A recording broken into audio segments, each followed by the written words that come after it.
Mirëmbrëma, fillojmë edicionin qendror të lajmeve në RTK, ndër të tjera sonte mund të ndiqni.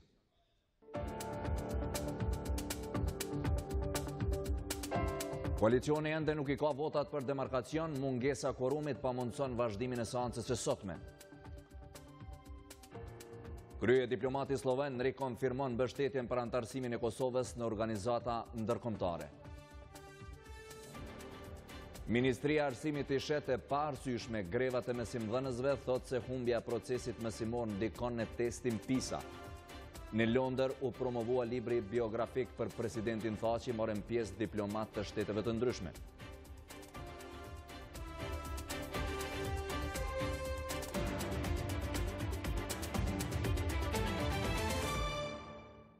Nisim tani me gjërësisht. Në Londër, presidenti Thaçi sot promovoi librin biografik të tij, Shteti i ri, shtet ndërtuesi modern, biografia e Hashim Thaçit.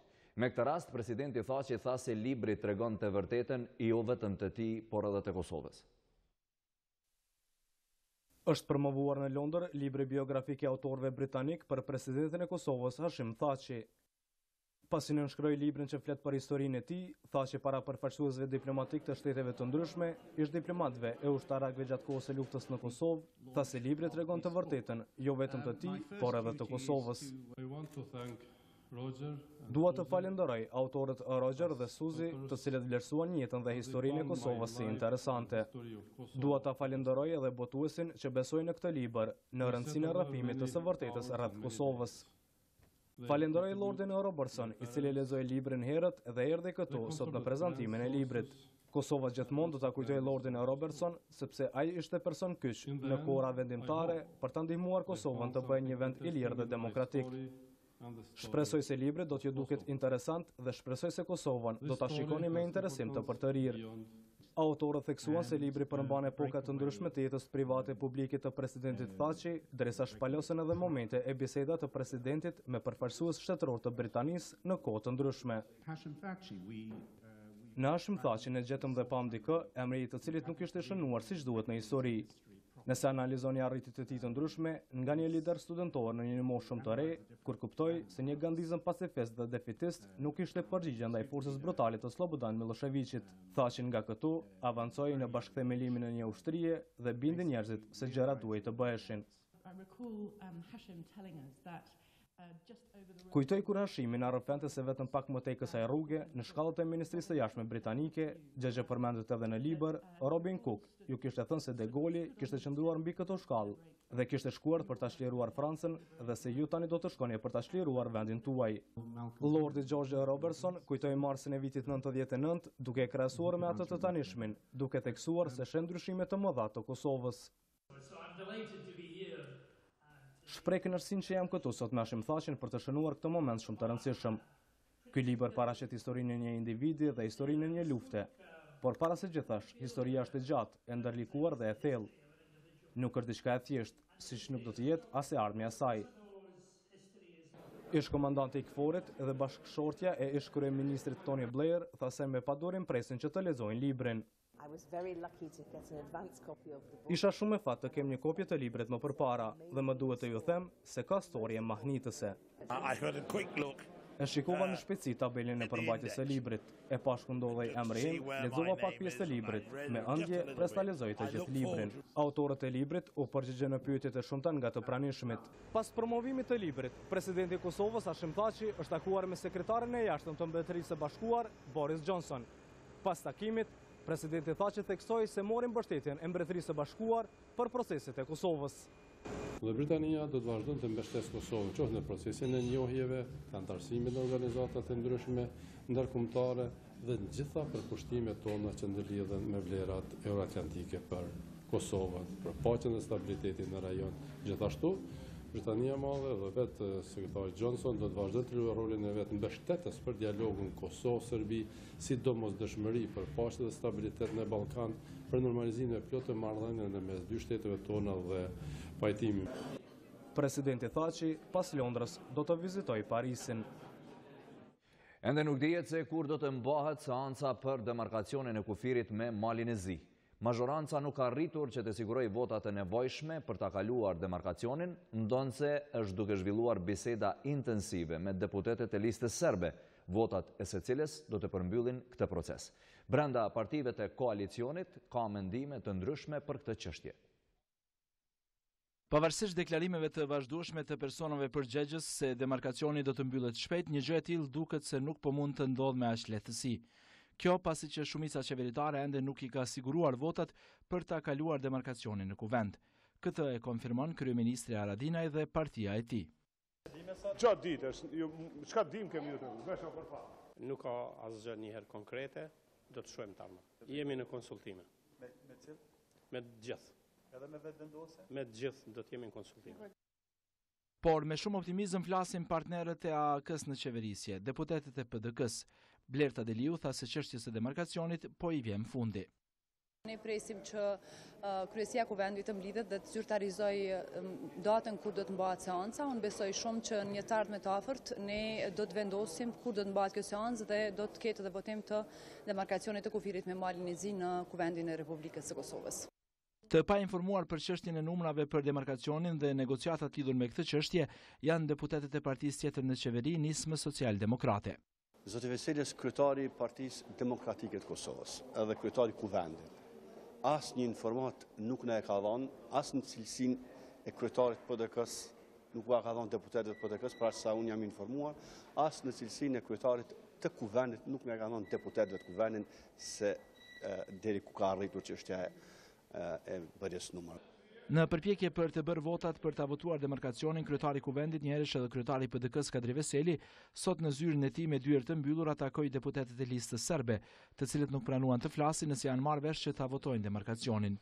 Natyrshëm për votën për demarkacionin në rrethanat aktuale, gazetarët kërkojnë përgjigje edhe nga deputetët e televizjes vetëvendosje, të cilët tashmë kanë dhënë ndërheqje nga funksionet e tyre partijake, për të cilët raportohet se janë pjesë e diskutimeve lidhur me numrat për demarkacionin. Por një gjë e tillë edhe sot ka qenë e pamundur. Ndërsa kryetari I Partisë Demokratike Progresiste, Nenad Drashić, është shprehur I sigurt se deputetët e listës serbe do ta votojnë demarkacionin me Malin e Zi. Ai një intervistë me magazinin informative RTKLive ka thënë se votimi I demarkacionit është konfirmuar në takimin Merkel-Vučić. Da sam ja siguran da će srpska lista u ovom slučaju da glasa. Jam shumë I sigurt që lista serbe do ta votoj dhe kjo do të ndodh pas takimit që kryetari I Serbisë Aleksandar Vučić e kishte me kancelaren gjermane Angela Merkel. Qysh në mbrëmje është ditur se do të vijë deri tek votimi. Pra nuk duhet që t'i falenderojmë listës serbe ose ndonjë organizate serbe, por kancelares Merkel. Da sam ja siguran da će srpska lista u ovom slučaju da glasa. Jam shumë I sigurt që lista serbe do ta votoj dhe kjo do të ndodh pas takimit që kryetari I Serbisë Aleksandar Vučić e kishte me kancelaren gjermane Angela Merkel. Qysh në mbrëmje është ditur se do të vijë deri tek votimi.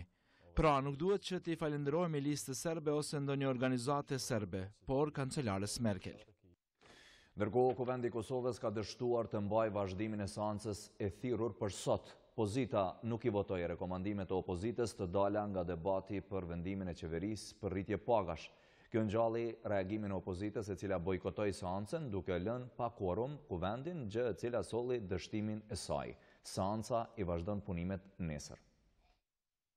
Inatet politike në mes të pozitës dhe opozitës kanë dështuar seancën e sotme të Kuvendit të Kosovës. Në fillim të saj ishte paraparë që të votohen rekomandimet e debatit të thirrur nga opozita kohë më parë për vendimin e qeverisë lidhur me rritjen e pagave. Votojmë tash. 44 deputet kanë votuar, 43 për, një abstenim kundër. Por në këtë formë nuk kemi vendimarrje të Kuvendit.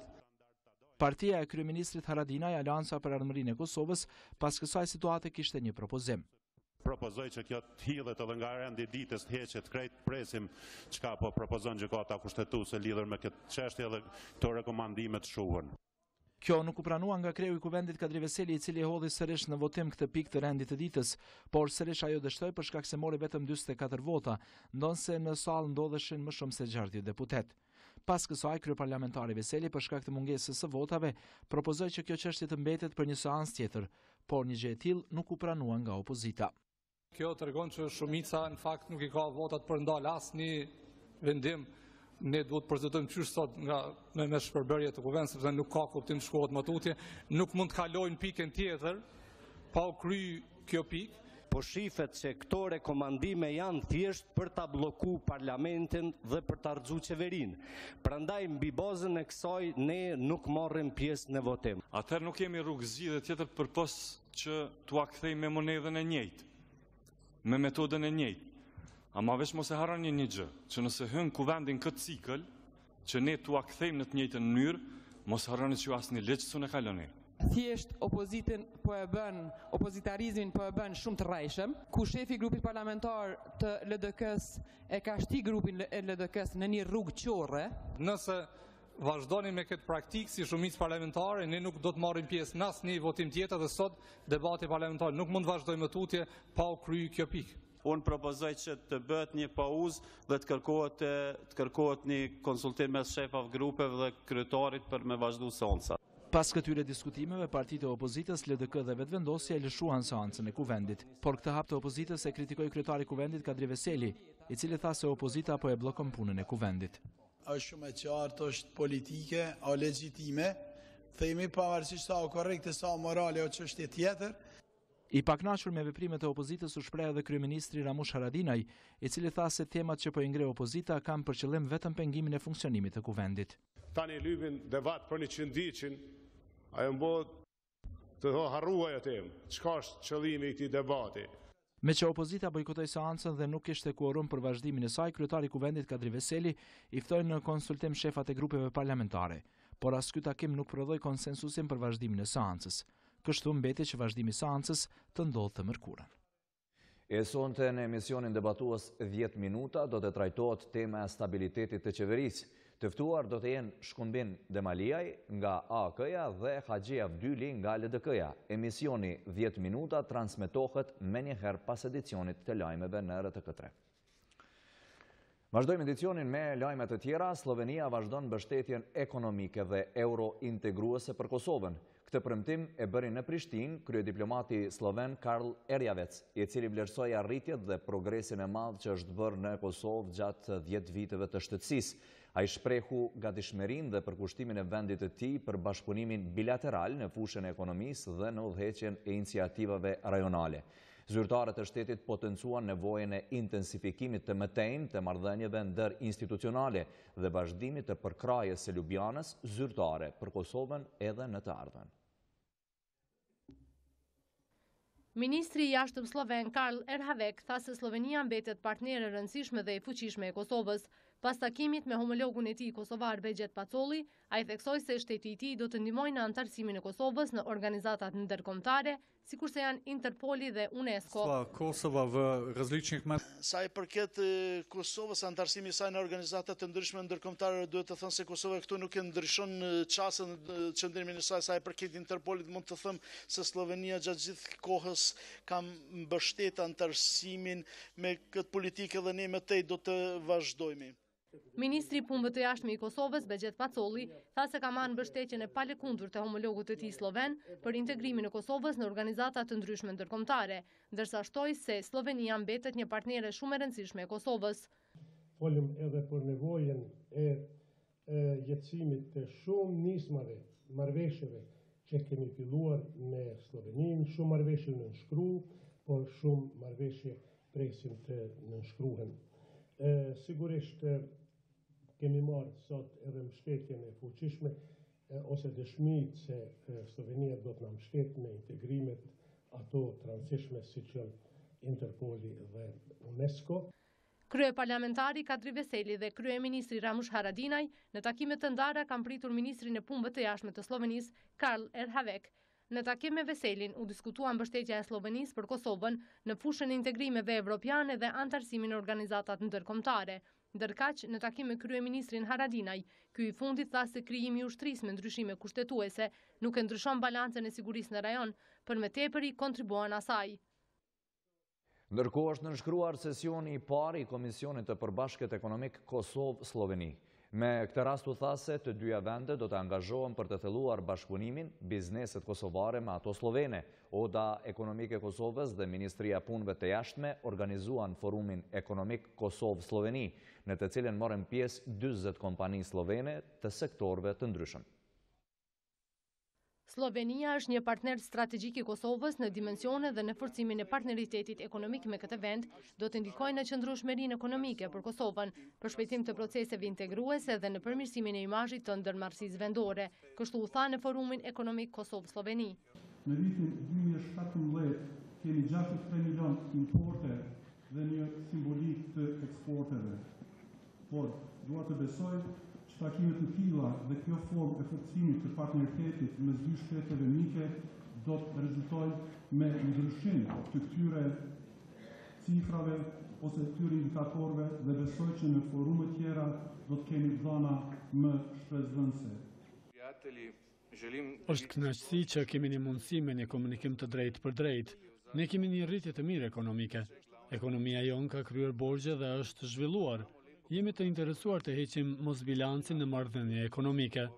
Dua të veçoj bashkëpunimin për riciklimin e mbetjeve dhe fabrika për pastrimin e tokës. Biznesi sloven është i hapur për iniciativa me Kosovën. Modeli ynë profesional dhe arsimor mund të ofrojë zgjedhje të duhur për interes dypalësh. Zëvendës kryeministri dhe ministri i punëve të jashtme Begjet Pacolli tha se është shqetësues fakti që ka pasur import në vlerë prej 110 milion eurosh me 2017, ndërsa vetëm 1% të kësaj shifre ka qenë eksportim. Me këtë rast, ministri i punëve të jashtme të Slovenisë Karl Erhavek tha se edhe marrëdhëniet politike luajnë rol në zhvillim të bashkëpunimit ekonomik. Në këtë forum u nënshkrua edhe protokolli i bashkëpunimit mes Kosovës dhe Slovenisë. Korrupsioni në Kosovë mbetet në nivele të larta dhe shqetësuese si për qytetarët ashtu dhe bizneset. Pavarësisht zotimeve antikorrupsion, rezultatet janë të dobëta, u tha në prezantimin studimi mbi perceptimin e korrupsionit, organizuar nga Oda Ekonomike Amerikane në Kosovë. Korrupsioni në Kosovë mbetet në nivele të larta dhe shqetësuese, si për qytetarët ashtu dhe për bizneset, ku 98% e bizneseve e vlerësojnë korrupsionin si problem serioz, derisa 52% nuk u besojnë institucioneve gjyqësore. Kështu u tha me rast në prezantimit të studimit mbi perceptimin e korrupsionit nga Oda Ekonomike Amerikane në Kosovë. Bizneset si askush tjetër në këtë shoqëri e nënshtrojnë rregullave të lojës që imponon korrupsioni. Disa prej tyre, pse dëshirojnë të krijojnë përfitime individuale apo biznesore, shumë të tjerë, për shkak se kjo mbetet shpeshherë e vetmja mënyrë mbijetesës të tregë. Kodi penal, i cili javën që vjen, do të miratohet në qeveri, ka rritur masat e ndëshkimit dhe masat kundër korrupsionit në përgjithësi, ndërsa është duke u punuar intensivisht edhe në përfundimin e kodit të procedurës penale, ku pashtu zë një vend masat kundër korrupsionit dhe krimit organizuar. Kemi hasur numër të madh të shkeljeve të ligjit të prokurimit publik gjatë këtyre aktiviteteve. U prap, thash finalon opinion, ka të bëjë kjo opinion, ka të bëjë me shkelje ligjeve. Oda Ekonomike Amerikane ka kryer këtë studim në 214 biznese të sektoreve të ndryshëm, prirë nga bizneset prodhuese me afër 35%, bizneset tregtare me 30%, shërbimet profesionale me 20%, teknologjisë së informacionit me 6% dhe rreth 5% biznese të tjera.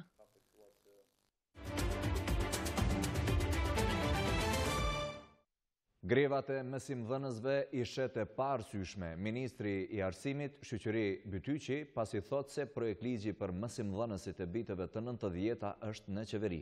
Madje, sipas tij, humbja e procesit mësimor mund të ndikojë edhe në rezultatet e testit PISA 2018. Me grevat e mësimdhënësve nuk po pajtohet i pari i Arsimit, Ministri Shoqëri Bytyqi. Grevën e mbajtur dhe ato të paralajmëruara për prill nga së bashku i konsideron të paarsyeshme, pasi sipas tij, projekt ligji për statusin e punëtorëve të arsimit të viteve 90-99 tashmë është proceduar në qeveri. Ministri Bytyqi deklaron se është çështje ditësh që ky projekt ligj të dërgohet në kuvend për miratim. Ministri i Arsimit, Shkencës dhe Teknologjisë i ka kryer obligimet e veta, ligji është procedurë. Përveç procedimit, ne kemi një vendet të jashtëzakonisht mirë, ne si ministri po dhe qeveria që ky ligj test tutje dhe gjendë zgjidhje. Konsideroj që në këtë aspekt kemi bërë qartë të zbashur se nuk duhet këtë greva, nuk duhet dëmtohet procesi mësimor, nuk duhet të dëmtohet në sensit. sepse kemi mundësi rrugës tutje ta zgjidhim këtë problem. Përjetësimin e këtij projekt ligji është duke u punuar në sigurimin e buxhetit nga Ministria e Financave.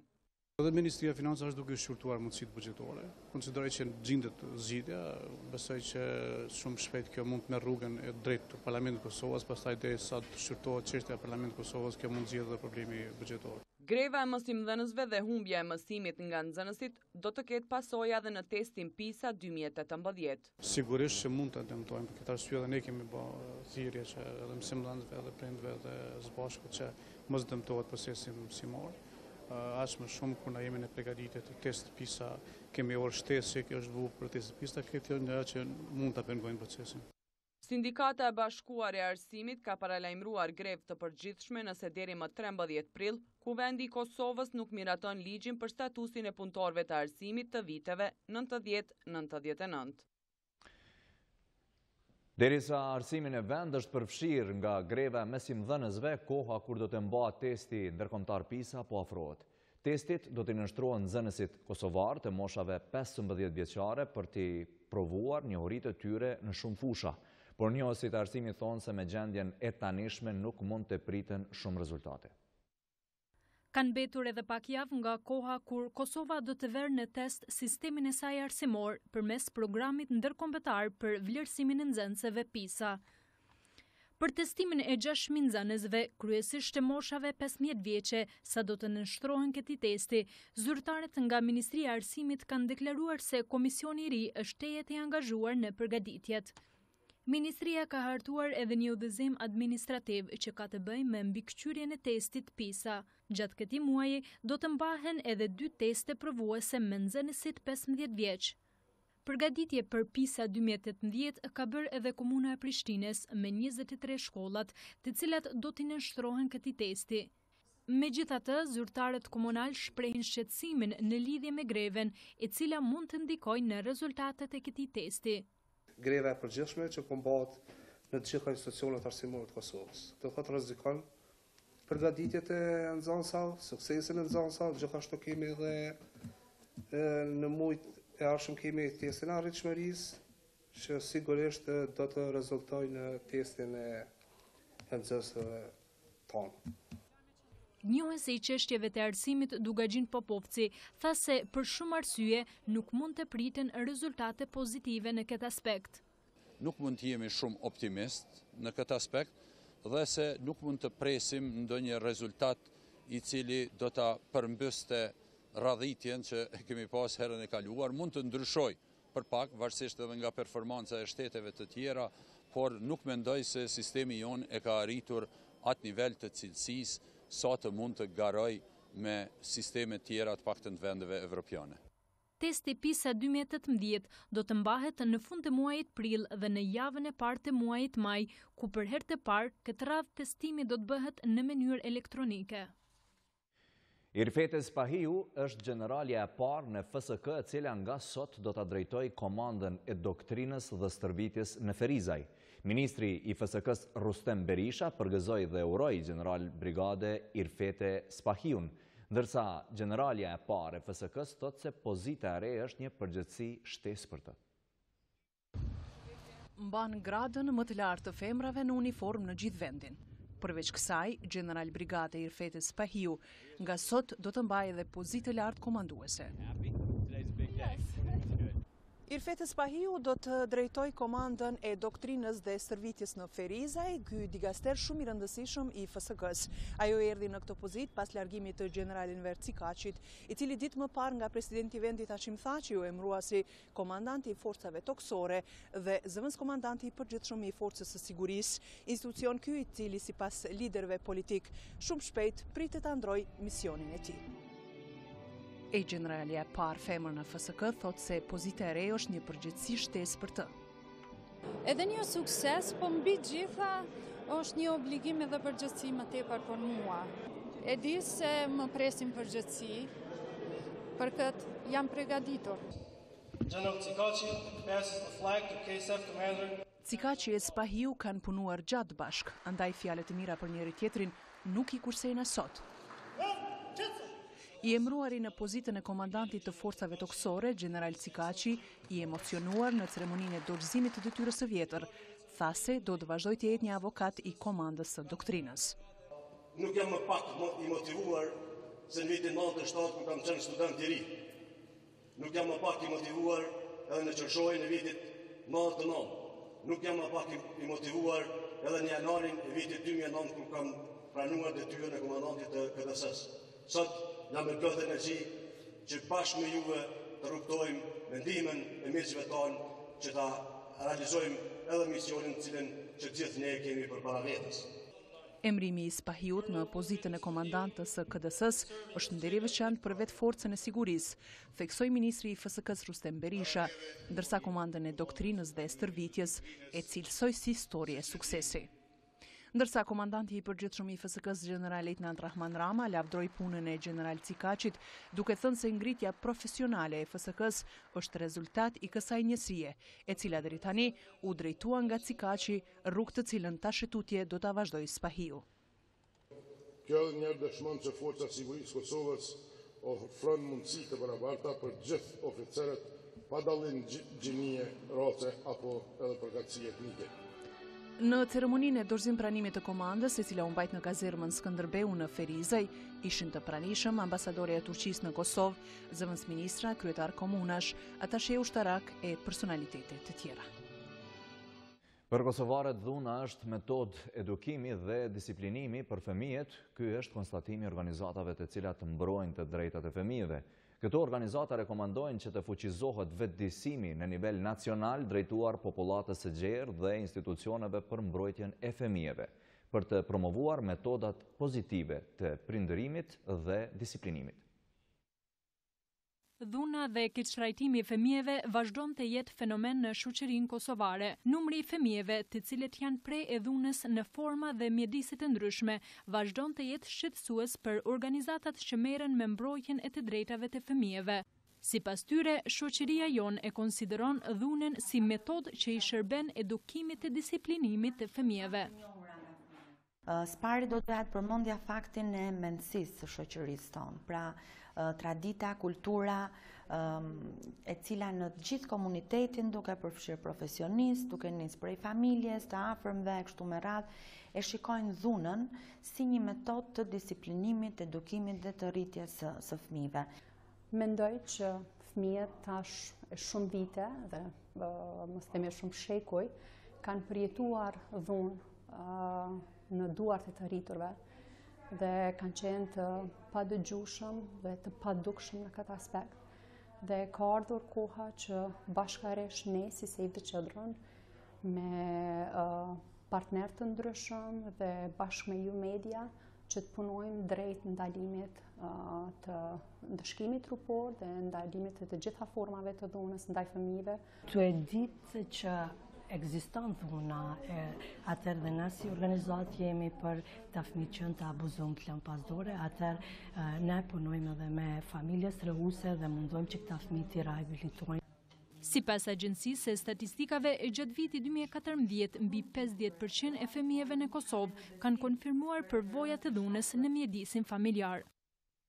I është dhënë lantumira e fundit Jetullah Qarit, i njohur ndryshe si Komandant Guri, i cili ka ndërruar jetë sot. Komandant Guri ishte pjesëtar i UÇK-s dhe UÇPMB-s. Me nderime dhe respektu përcoll për në banesën e fundit, Jetullah Qari, i njohur ndryshe si Komandant Guri. Në ceremoninë mortore morën pjesë qindra qytetarë dhe bashkëluftëtar të tij, si dhe përfaqësues të institucioneve të vendit. Kryeministri i Kosovës Ramush Haradinaj, duke ngushëlluar familjarët dhe shokët e të ndjerit, u shpreh.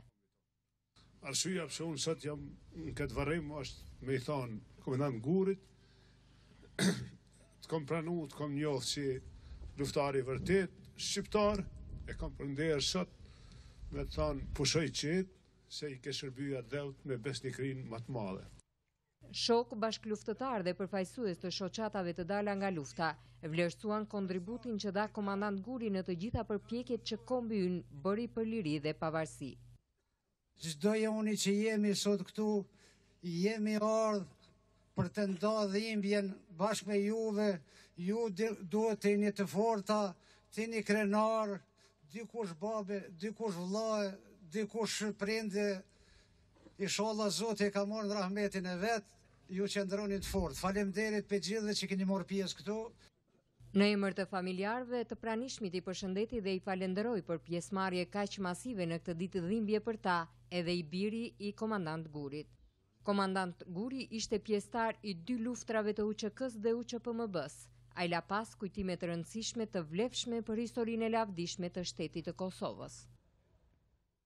Pas një sëmundje të rëndë dhe të gjatë ka vdekur koreografi Agron Bajrami, i cili ishte themelues dhe udhëheqës i shkollës së ballëzimit Shota në Zvicër. I ndjeri do të mbahet mend si një balltar dhe koreograf me talent dhe përkushtim të rrallë.